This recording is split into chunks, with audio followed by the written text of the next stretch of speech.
고맙습니다. 하나님 말씀은 요한복음 21장 15절에서 17절에 있는 말씀입니다. 요한복음 21장 15절에서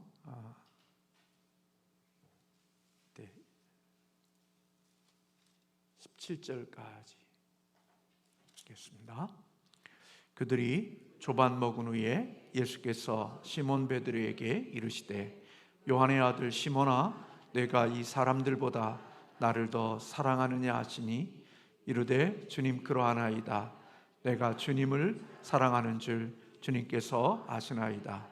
이르시되 내 어린 양을 먹이라 하시고 또 두 번째 이르시되 요한의 아들 시몬아, 내가 나를 사랑하느냐 하시니 이르되 주님 그러하나이다. 내가 주님을 사랑하는 줄 주님께서 아시나이다.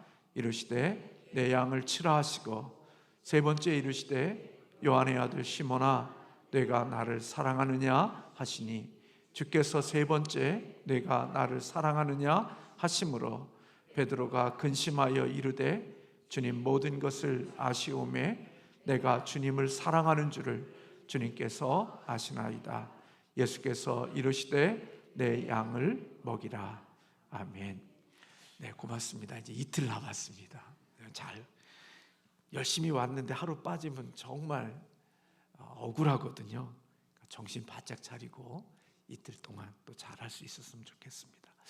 어제 간식에 광고가 좀 빠졌는데 어제는 김미옥 권사님께서 그렇게 섬겨주셨는데 제가 그것을 알리지 못했습니다. 어제는 김미옥 권사님이 섬겨주셨고 오늘은 마르다 여전도에서 그렇게 섬겨주시는 걸로 알고 있습니다.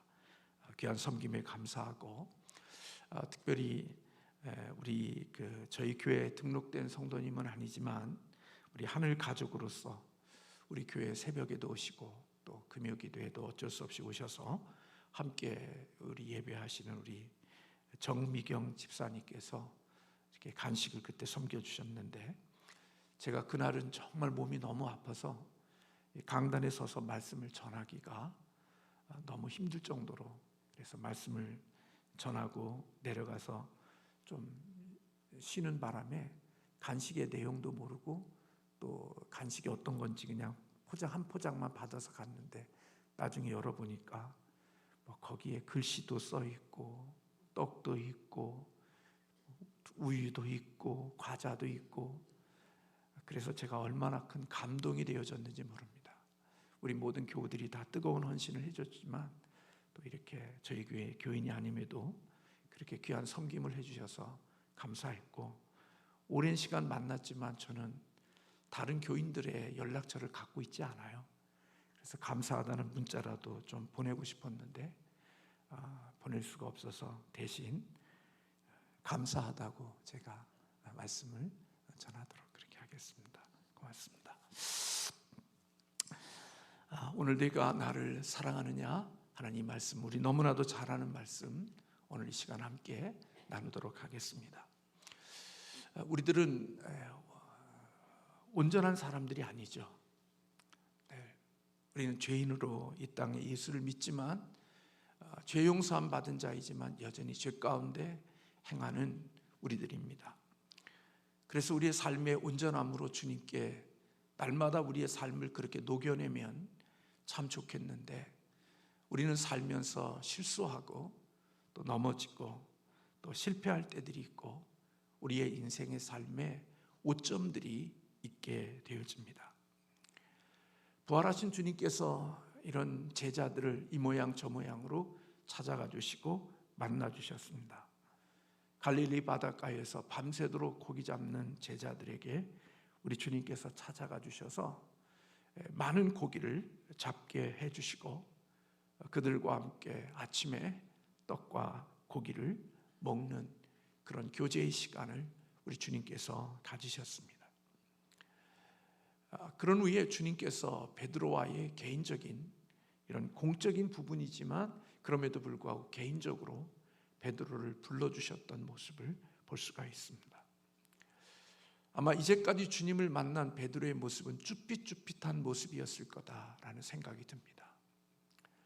제가 누군가를 흉보고 누군가에게 잘못한 게 있으면 그 사람을 보기가, 그 사람 얼굴 보고 그 사람 만나는 게 왠지 좀 부담스럽거든요. 왜냐하면 우리는 양심이 있기 때문에 내가 누군가에게 잘못했거나 누군가에게 좀 부끄러운 부분들이 있다면 우리는 적극적으로 그 사람을 대면하고 그 사람을 만나기보다는 그냥 뒤로 주저주저하고 쭈삣쭈삣한 모습이 있거든요. 그런 저의 모습을 놓고 볼 때 베드로도 부활하신 주님을 만날 때마다 굉장히 많이 위축된 모습이 있었을 거라 그렇게 여겨집니다. 왜냐하면 주님 앞에서 늘 베드로는 죄송한 마음이 그 마음속에 있었을 거죠. 왜냐하면 결정적인 때 모든 사람이 주를 부인한다 할지라도 나는 주님을 부인하지 않을 것이고 나는 주님을 위해서 내 목숨을 드리겠습니다. 그렇게 각오하고 결단했던 사람이 베드로입니다. 그런데 오늘 그렇게 각오하고 결단하고 모든 사람들과는 나는 다릅니다. 그렇게 이야기했던 베드로가 결정적인 때에 예수님을 부인하고 예수님을 저주하는 그러한 일들을 우리 행했던 것을 우리가 잘 알잖아요. 주님께서 네가 다 굴기 전에 3번 나를 부인할 거라 그렇게 말씀하셨음에도 불구하고 기도하지 않고 나는 절대로 저들과 같지 않습니다. 나는 끝까지 주님을 지키겠습니다 하는 그런 결단과 각오가 그냥 위선적인 게 아니라 베드로의 중심 속에 있었던 거거든요. 베드로가 주님을 지키려고 칼을 뽑잖아요. 그리고 말구의 귀를 잘라내잖아요. 그러니까 이런 모습들 속에 보면 베드로가 주님을 얼마나 사랑하고 지키려고 하는 마음이 베드로의 모습 속에 있음을 우리는 충분히 알 수 있죠. 그럼에도 불구하고 베드로는 예수님을 부인했고 예수님을 저주하는 실패자가 되어졌습니다. 그런 모습 속에서 주님을 만나려고 하니까 얼마나 죄송하고 또 그 마음에 위축된 마음이 있어서 주님 앞에 다가가기보다는 약간 좀 주춤거리는 모습들이 있지 않았을까. 제 생각을 저 개인적에 적용해 보니까 그런 모습들이 있지 않았을까 하는 생각이 들기도 합니다. 그런데 우리 주님께서 베드로를 부르시고 요한의 아들 시몬아 내가 이 사람들보다 나를 더 사랑하느냐라고 우리 주님이 베드로에게 물어주셨습니다. 여기에 내가 이 사람들보다라는 것은 우리 개역개정에는 그렇게 번역을 해놓았습니다. 다른 제자들이 나를 사랑하는 것보다 너는 더 나를 사랑하느냐 그렇게 우리 주님께서 물으셨는데 이 질문 속에는 이 사람들보다도 의미도 있지만 이것보다 배와 그물과 그곳에 있는 모든 것들보다 나를 더 사랑하느냐라고 우리 주님께서 그렇게 물어주신 겁니다. 그때에 베드로가 그러합니다. 내가 주님을 사랑하는 줄 주님께서 아십니다. 그렇게 대답을 합니다. 다시 말하면 베드로의 이 고백 속에는 나의 비참한 실패에도 불구하고 나는 주님을 사랑하고 있습니다 라는 고백입니다. 내가 주님 앞에 떳떳이 쓸 수 있고 당당하게 쓸 수 있는 그런 모습은 아닌 비참한 실패자의 모습이지만 그럼에도 불구하고 나는 주님을 사랑합니다. 그걸 누가 하시느냐? 주님이 하십니다. 그런 말을 한 것입니다. 그때 예수님께서 내 양을 치라 그렇게 말씀하셨습니다. 내 양을 먹이라고 말씀하셨죠. 그리고 이어서 다시 두 번째 예수님께서 요한의 아들 시몬아 네가 나를 사랑하느냐 그러되 주님 그러하나이다고 대답하지요. 그때에 내 양을 치라고 그렇게 말씀하십니다. 예수님께서 3번에 반복해서 요한의 아들 시몬아 네가 나를 사랑하느냐 라고 물으셨고 베드로가 근심하여 주님이 모든 것을 아시오매 내가 주님을 사랑하는 줄을 주님께서 아십니다. 그렇게 대답하고 고백했습니다. 그때 예수님께서 베드로에게 내 양을 먹이라 그렇게 말씀하셨습니다. 예수님은 자신을 부인하고 자신을 저주한 베드로에게 물으신 것은 너 왜 그때 나에게 그렇게 했니? 너 왜 그때 나를 부인했니? 너 왜 그때 나에게 저주했니? 이런 거 우리 주님께서 베드로에게 한마디 묻지 않으시고 주님께서 베드로에게 물으신 것은 너 나 사랑하니? 여기 있는 이것보다 이 사람들보다 너 나 더 사랑하니? 그 질문 하나를 우리 주님께서 3번에 걸쳐서 물으셨던 것을 볼 수가 있습니다. 그리고 이 고백 앞에 베드로는 주님, 내가 주님을 사랑하는 줄 주께서 아십니다 하는 이 고백을 했습니다. 베드로의 이 고백은 진실한 고백이었고 또 우리 주님께서 베드로를 보실 때 이 고백이면 충분했던 것으로 여겨집니다. 하나님이 이 세상을 요한복음 3장 16절에 보면 사랑하셨다 그렇게 말씀하고 있습니다. 그리고 그 뒤에 이루어지는 일들은 다 무엇이 근거가 되어서 이루어지는 일들이냐? 사랑이기 때문에 그 일들이 이루어지는 것입니다. 하나님이 세상을 이처럼 사랑하셨기 때문에 독생자를 주셨고 그를 십자가에 못 박게 하셨고 주님이 고난의 길을 걸어가신 그 모든 주님이 이루어졌던 이 모든 일들은 그 근본이 어디서부터 시작되어지느냐? 사랑에서부터 시작되어졌습니다. 하나님이 우리를 사랑하시는 그 사랑의 동기가 되어 예수님도 보내어 주셨고 사랑의 동기가 되어 십자가에 죽으시고 이 모든 일들이 하나님이 우리를 사랑한 증거들이었고 사랑의 표징들이었습니다.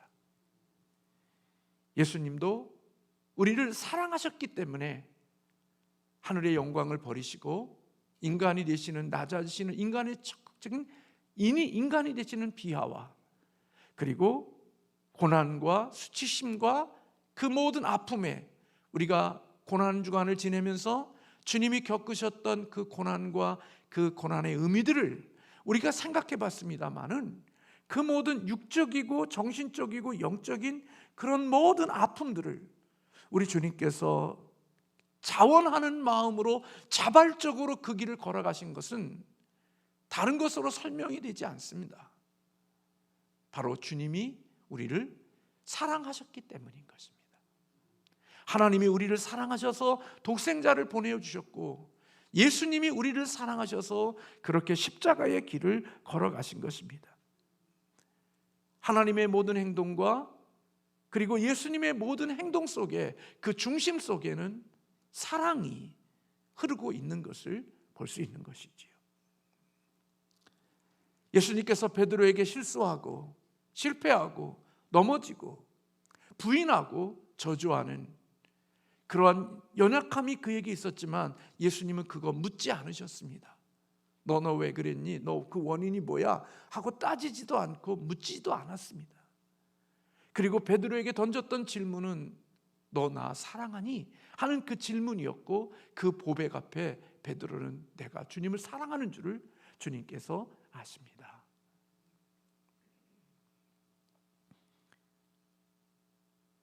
베드로가 주님을 배신한 것은 사실은 주님을 사랑하지 않았기 때문이 아니라는 것 우리는 너무나도 잘 압니다. 그날의 갑작스러운 공포의 분위기를 베드로는 감당할 수 없었고 그는 그런 결단과 결심이 그의 각오 속에 있었지만 작은 계집종 앞에 그 재판받는 그 현장 속에서에 있는 그 중압감 그리고 그 두려운 그런 환경이 너도 예수 제자 중에 한 사람이지라는 이 질문 앞에 그는 그 환경과 그 형편이 너무나도 두렵고 당혹스러워서 나 주님 모른다고 부인했던 것이지 결코 베드로가 주님을 사랑하지 않는 것은 아니었다는 것입니다. 그 또한 역시 연약하고 두려움이 있는 죄인이었고 인간이었기 때문에 그는 그가 만난 환경 속에서 주님을 사랑하지 않기 때문에 겪은 실패가 아니라 사랑하고 있음에도 불구하고 여전히 그는 그와 같이 무너질 수 있었다고 여겨집니다. 위대한 영적 승리를 거둔 엘리야가 노뎀나무 아래에서 하나님 이제 이만하면 됐습니다, 이제 내 영혼을 거둬달라고 기도하고 우울증과 우울감에 가로잡혀서 하나님 앞에 넋두리하고 있는 엘리야의 모습을 보면 그 엘리야가 영적인 능력이 없거나 그가 하나님을 사랑하지 않는 게 아니라 그는 영적인 엄청난 승리를 거두었고 하나님을 사랑하고 있음에도 불구하고 그가 겪고 있는 환경과 그가 압박되어지고 있는 이세벨이라는 여인의 그 끈질긴 그런 것들로 인하여 겪는 압박감이 로뎀나무 아래에서 하나님 이제는 나밖에 남은 자가 없고 이제는 내 영혼을 주님 앞에 거두시면 좋겠습니다라고 고백하는 엘리야의 고백을 우리는 잘 압니다.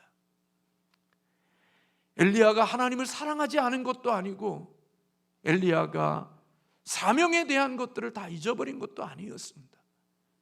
그가 처해 있는 탈진, 그가 처해 있는 그 모든 것들이, 물과 모든 것들이 빠진 탈수와 모든 것들에 대한 심리적인 그 모든 것들이 오늘 주님 앞에 이제는 이만하면 됐으니까 하나님 내 영혼을 거두달라고 죽기를 간구했던 엘리야의 모습을 봅니다. 그게 진짜 엘리야의 마음이었다면 주님께서 엘리야를 받으셔야 되는데 그렇게 하지 않으시잖아요. 하나님이 엘리야를 그런 고백과 넋두리와 죽기를 간구하는 엘리야에게 하나님이 쉬게 하고 먹이시고 다시 힘을 얻게 해서 다시 사명의 자리로 나아가게 하시는 것을 우리가 보잖아요. 제가 이제 한갑이 넘었거든요. 조금 있으면 70이 되거든요. 근데 저희 부모님과 대화할 때 보면 항상 어린아이 취급이에요. 원로 목사님은 이렇게 하면 목회 안 된다, 저렇게 하면 목회 안 된다, 그렇게 하면 망한다, 너 그러니까 안 되지, 많은 말씀들을 들어요. 원로 목사님이 지난주에 너무나 그 12지장에 출혈이 있어가지고 이렇게 어지럽고 그래서 빈혈이 있어가지고 그냥 그 빈혈약을 좀 드시고 또 그런 약함 속에 있어서 아마 또 베드로 남전도회가 식사하러 가는 과정 속에 막 겪은 아픔들이 있으셨던 것 같아요. 힘드신 것들이. 그래서 제가 그냥 우리 가족들끼리 좀 저기 하고, 저도 힘들고 저희 아버님도 힘드시고 그래서 닌겔, 우리 딸이 아버지 닌게루가 아니라 닌겔이라고 좀 그러라고, 왜 그렇게 촌스럽게 무식하게 닌게루 그러냐고, 닌겔 그렇게 하라고, 닌겔. 안 맞으신다니까 그럼 같이 맞으라고 집사람이 그래서 그냥 어쩔 수 없이 그냥 함께 이렇게 맞았어요. 여러분 2시간을 함께 맞아야 돼요. 2시간 반. 그때도 또 얘기하시는 거예요. 뭐 목회가 어떻고 뭐 이래야 되고 뭐 카페는 이래야 되고.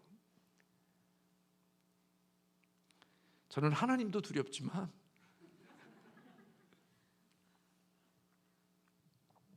어머니하고 통화할 때도 뭐 이래서 이러면 안 된다, 뭐 한다, 말씀들이 많아요. 교회를 사랑하는 마음이니까, 평생 교회와 함께 하신 분이니까 이 교회가 어떻게 되면 안 된다는 것 때문에 다 중심이 교회가 있는 거예요.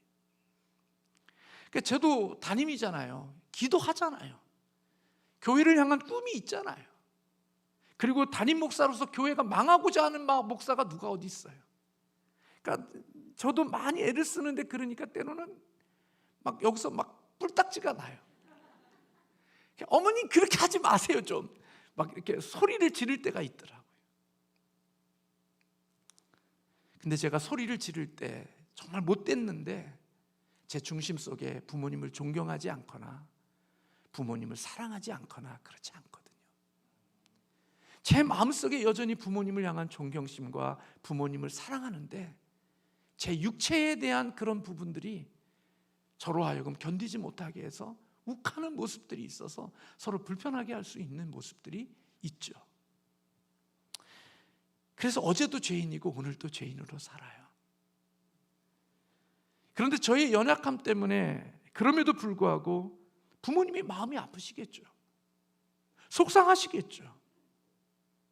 그런데도 불구하고 예전같이 또다시 만나서 살아가고 있는 이런 모습들을 보면서 부모의 사랑과 또 부모의 그런 마음들을 느끼는 거죠. 주님은 연약한 베드로의 마음을 아셨어요. 베드로가에게 너 사랑하냐 물으신 것은 너 왜 그랬니?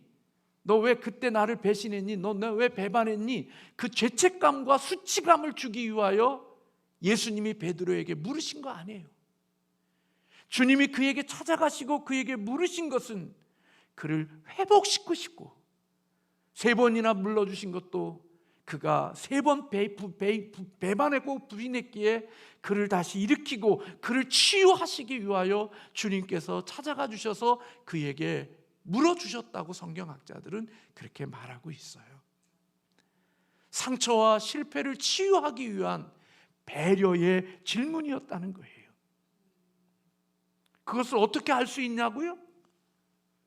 우리 주님께서 이 베드로의 중심을 아시고 우리 자신이 목숨 버려 자신의 십자가의 모든 것을 진액을 다 뽑아 죽은 그 이유인 하나님의 소중한 백성들, 하나님의 영혼들, 나의 양들, 그 양을 누구에게 맡기시느냐? 베드로에게 맡기시고 베드로에게 위임하시는 모습을 보면서 오늘 예수님이 베드로에게 던졌던 질문이 그를 수치감과 죄책감을 갖게 하기 위한 게 아니라 그를 회복시키시고 그를 새롭게 하시고 다시 미래를 향하여 나아가게 하고자 하는 하나님의 배려였다는 사실을 오늘 우리는 이 말씀 속에서 발견하게 되어지는 거죠. 이거 베드로의 양 아니에요. 여러분, 여러분의 돈은 누가 제일 잘 관리해요? 여러분이 제일 잘 관리하죠. 여러분이 제일 잘 관리한다고요. 저의 돈은요, 누가 제일 잘 관리할까요? 제가 잘 관리해요. 우리 집의 전기, 우리 집의 가스, 우리 집에 있는 이런 것들, 내가 관계되어진 것들은 아끼고 절약하려고 그래요. 그런데 여러분, 내 것이 아니면요 막 쓸 수 있어요. 함부로 쓸 수 있어요. 여러분, 예수님의 양이라고요. 베드로의 양이 아니라 내 양이라고요. 예수님의 양인데 그 소중한 양을 아무에게나 맡길 수 있어요? 여러분이 500만 원, 1000만 원이라는 돈을 아무에게나 맡기냐고요. 여러분이 확인하고 점검하고 안전하다고 하는 곳에 여러분이 맡기지 아무에게나 그거 던져주냐고요. 그럴 수 없는 거거든요. 지금 오늘 예수님께서 베드로에게 위임해 주는 이 양은 베드로의 양이 아니라 예수님의 양이에요. 내 양이라고 말씀하고 있어요. 근데 이 내 양을 아무에게나 맡길 수가 없죠. 어떻게 아무나 맡겨요?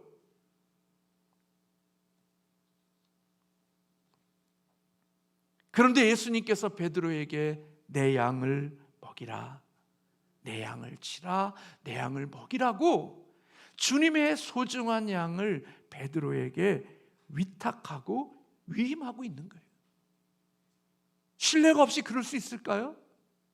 믿음이 없이 그렇게 맡길 수 있겠냐고요. 여러분, 살아가면서 구역장으로 임명받았는데 다니면서 온갖 이상한 쓰레기 같은 것들 먹이고 구역원들 데리고 다니면서 구역원들과 함께 지내면서 이상한 교회 험담하고 믿음의 지체들 험담하고 이상한 잘못된 것들 가르치고 그러면 여러분, 그 구역장에게 담임 목사가 그 구역원들을 맡길 수 있겠냐고요. 맡기기가 어렵죠. 믿기 때문에 맡긴 건데 그 믿음을 배반한 것이지만은 결국 배반했기에 그런 것들을 하지만은 그러나 근본적으로 그들에게 맡겼을 때는 그에 대한 믿음이 있기에 맡긴 거거든요. 근데 예수님께서 이 베드로에게, 실패한 베드로에게 이 영혼을 맡기면서 하나님이 점검하셨던, 주님의 점검하셨던 것은 딱 한 가지예요. 너 나 사랑하냐? 그 질문이에요. 여러분, 이 세상은요, 사랑받지 못한 사람의 아픔을 이용해서요, 자기의 유리한 것들로 그를 이용해서 자기의 목적을 챙겨가는 사람들도 있어요. 상처받지 못하고 부모와의 애착 관계나 이런 관계 속에 심리적인 문제가 있는 것을 발견하면 그 심리적인 것을 이용해서, 그 부족한 것을 이용해서 그 사람을 통하여 자기 원하는 목적을 챙기려고 그 상처와 아픔 있는 사람을 이용하여 자기의 목적을 챙겨가는 사람이 있어요. 그러나 예수님은 그러지 않았어요. 그 깨지고 상처 있고 아픈 마음을 우리 주님은 치유해 주시고 고쳐주시고 회복시켜 주시는 일을 오늘 본문에서 하고 계시는 거예요. 여러분, 우리는 인간이며 죄인이기에 실수할 수도 있고 실패할 수도 있습니다. 그러나 우리 중심 속에 그리스도를 향한 사랑이 있으면 괜찮습니다. 그리스도를 모른다고 저주까지 했지만 주님은 개의치 않았습니다. 너 나 사랑하니? 그리고 그 사랑이 진실한 사랑이라면 주님은 그에게, 베드로에게 사람이 주님의 귀중한 영혼을 맡기신 것입니다. 주님을 사랑하는 사람은 실패로 끝나지 않습니다. 주님을 사랑하는 사람은 넘어져도 가룟 유다와 같이 끝나지 않습니다. 주님을 사랑하는 사람은 주님께서 그가 있어야 될 자리에 다시 있게 하시고 그의 마침을 하나님이 복되게 마치게 하시는 은혜를 누가 주시느냐? 우리 주님이 허락해 주시는 줄로 믿습니다. 주님 사랑 없는 자들은 가룟 유다와 같이 마칠 수 있지만 주님을 진정으로 사랑하는 사람은 넘어질 수 있고 쓰러질 수 있고 실패할 수 있지만 우리 주님이 그를 다시 회복시키시고 일으키시고 엘리야를 사명의 자리로 다시 보내시게 하시는 것처럼 오늘 베드로를 통하여 하나님이 그 귀한 일들을 다시 끝까지 완수하게 하시는 것입니다. 그래서 여러분, 오늘 우리가 읽은 이 말씀 속에 읽진 않았지만 오늘 18절을 우리 한번 같이 읽어볼까요? 내가 진실로 진실로 내게 이르노니 내가 젊어서는 스스로 띠띠고 원하는 곳으로 다녔거니와 늙어서는 내 팔을 벌리리니 남이 내게 띠띠우고 원하지 아니하는 것으로 데려가리라. 베드로가 어떤 죽음으로 하나님께 영광을 돌릴 것인지에 대한 부분들을 예수님께서 미리 말씀해 주신 거죠.